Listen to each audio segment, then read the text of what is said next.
Oke, di sini ada soal, kita harus menentukan hubungan grafik kecepatan terhadap waktu dari pola tetesan oli berikut. Jadi perhatikan di soalnya ya. Di soal ini adalah pola kebocoran oli.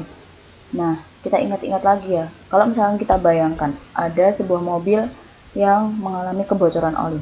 Ketika mobil tersebut berjalan lambat, apa yang akan terjadi pada tetesan oli yang ada di jalan? Nah, ketika mobil berjalan lambat, otomatis jarak dari tetesan oli tersebut itu akan dekat, gitu ya. Akan titik-titiknya itu akan dekat. Misalkan gambarnya seperti ini, titik-titiknya dekat. Nah, ketika mobil itu sudah melaju dengan kencang, maka tetesan oli yang akan terjadi itu lama-kelamaan jaraknya akan merenggang seperti ini. Nah, itu artinya apa? Kalau misalkan dari titik-titiknya rapat, terus kemudian menjadi renggang, oh itu berarti geraknya mobilnya itu dipercepat, ya kan? Karena awalnya tadi lambat, terus kemudian jadi cepat. Terus begitu pula sebaliknya, kalau misalkan tetesan olinya itu renggang, terus kemudian jadi rapat, oh berarti dia mobilnya itu bergeraknya diperlambat. Awalnya cepat, terus kemudian makin pelan, makin pelan, makin pelan. Itu tetesan oli ya. Terus kalau misalkan jarak antar tetesan olinya itu sama seperti ini, seperti gambar yang ini, gambar yang bawah ini, nah maka berarti mobil itu tidak dipercepat maupun tidak diperlambat, namun geraknya itu adalah gerak GLB, yaitu kecepatannya konstan, kecepatannya tetap. Nah, itu untuk tetesan oli. Jadi tetesan oli itu mudah dibayangkan ya. Nah, kalau untuk ticker timer seperti apa? Kalau untuk ticker timer itu kebalikannya gitu ya. Jadi kalau misalkan polanya dia renggang, itu artinya kecepatannya rendah. Tapi kalau polanya rapat, titik-titiknya rapat, itu kecepatannya tinggi. Jadi tinggal kalian ngapalin pola tetesan oli, terus pola ticker timer itu kebalikannya. Nah, karena di soal itu yang ditanyakan itu adalah, atau yang diketahui itu adalah pola kebocoran oli, nah maka kita mengacu pada ya ini, pola tetesan oli.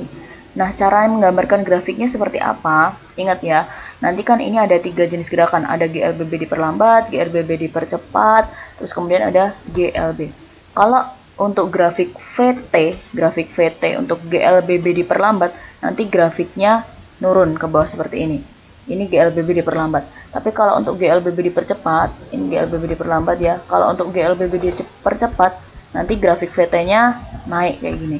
Tapi untuk GLB, nanti grafik VT-nya itu lurus seperti ini. Nah, sekarang kita tentukan dia berjalan dari P ke S.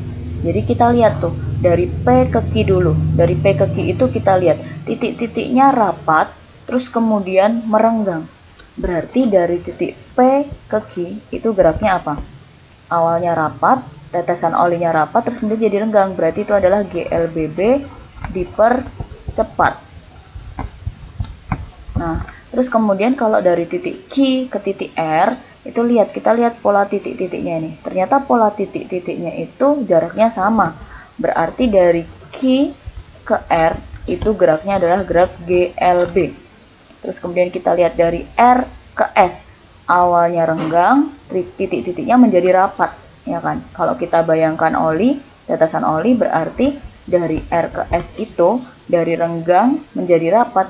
Itu berarti geraknya adalah gerak GLBB diperlambat.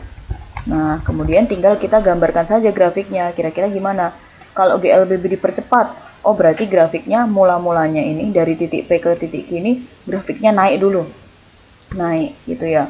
Terus kemudian dari Q ke R itu GLB. Ingat ya tadi grafiknya GLB itu lurus seperti ini. Berarti ini jadi lurus gini.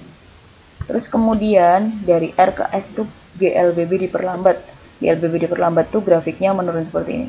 Nah, jadi gambarnya grafiknya itu yang benar yang mana? Yang opsi B.